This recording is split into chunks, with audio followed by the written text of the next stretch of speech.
obviously with the passing of Seve Ballesteros, he's been given a lot of credit for what happened to golf in Europe. But a lot of people tend to forget your involvement. You started that whole movement.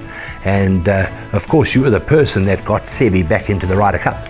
There was I think Seve's emergence of Seve in '76 when he hit that sort of audacious chip between the bunkers to finish second to Johnny Miller at Birkdale was, Seve was on the scene, and my career was done by then. But as you say, I'd got a lot of these different countries on board golf-wise into the European tour. But Seve was magical. He, not many people have that charisma he had, and in fairness to him, a lot of Americans didn't like him because of that. They thought that they had a patent on this kind of,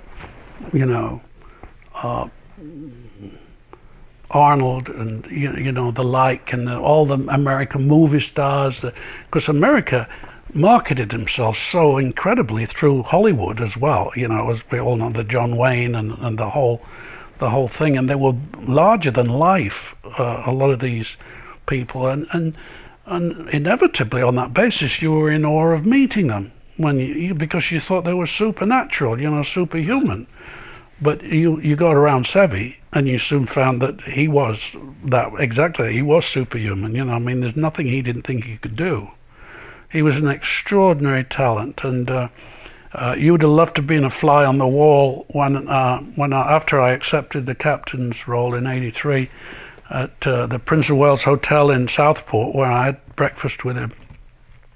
Because he'd done with the European Tour and the Ryder Cup, as I had, I fell out with, I won't bore you with the details, but the officialdom and the way we were, they were going about it. And I got left out of the team as a captain's pick. I was 12th or 13th in '81 and got looked over by Jacobs.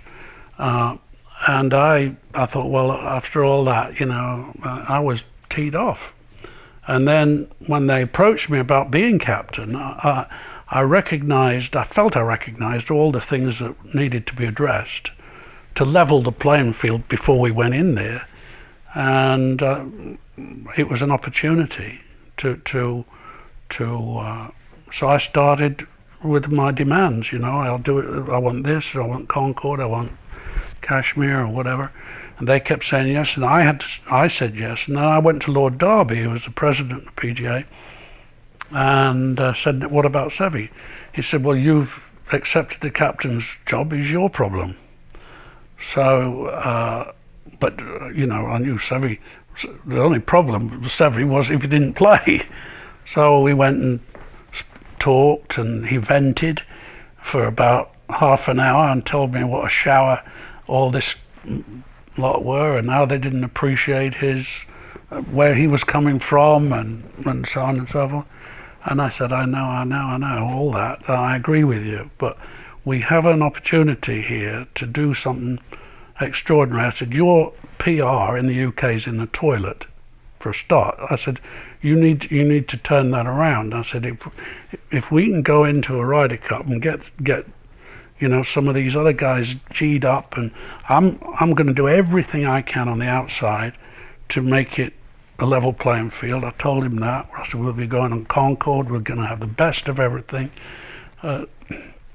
So we're not 1 or 2 down before we hit the first shot. And we came out of that breakfast meeting, and he said, okay, I help you. How much cheating do you think goes on in golf? I've never seen anybody do it. I don't know about these pills and steroids and stuff. Some of these, how they bulk up. Some of these fellas. I've never witnessed it myself. It's all sort of after my time. But I've never seen anybody or heard. The thing is, at golf, you hear about it in the locker room, or the guys talk, between each other, just like, you know, how many gay people play golf, you know, for example. Well, I've never heard anybody sort of said, nobody's ever said to me, well, of course you know he's gay, or it's never happened. And I can only speak for myself, but I'm a very, you know, I've never seen cocaine. People talk to me, I've never seen any. I've never been to a party where I've seen it, but I don't go out, and I don't go to places like that. So I've tried to keep my, you know, eye on the ball and do the right thing. But I don't think golf will have that sort of thing. I'm sure guys have maybe taken stuff to slow the heart down, or things like that in the bar, or Valium or whatever. But I'm not sure that there's anything you can take to make you play better golf. Just final question. Golf has given you a great life, unbelievable life. Any regrets? Anything you'd like to change? No. I wish I'd made more money. You know, some of the dough these guys are making today. I mean, I captained 4 Ryder Cups and never made a bean, you know, out of it. Now they reckon it's $1 million job being a captain at least, and so no. So, but hey, I've had a fabulous time, and I've always, you know, what was it? Hagen said, you know, you don't have to be a millionaire, just want to live like one. Well, I've never been a millionaire, but I've lived like one all my life. You know, I've done and travelled and met some of the great people, and I don't think I could have done those things if you know, if I'd have made all that money early on. It would have all been different, you know.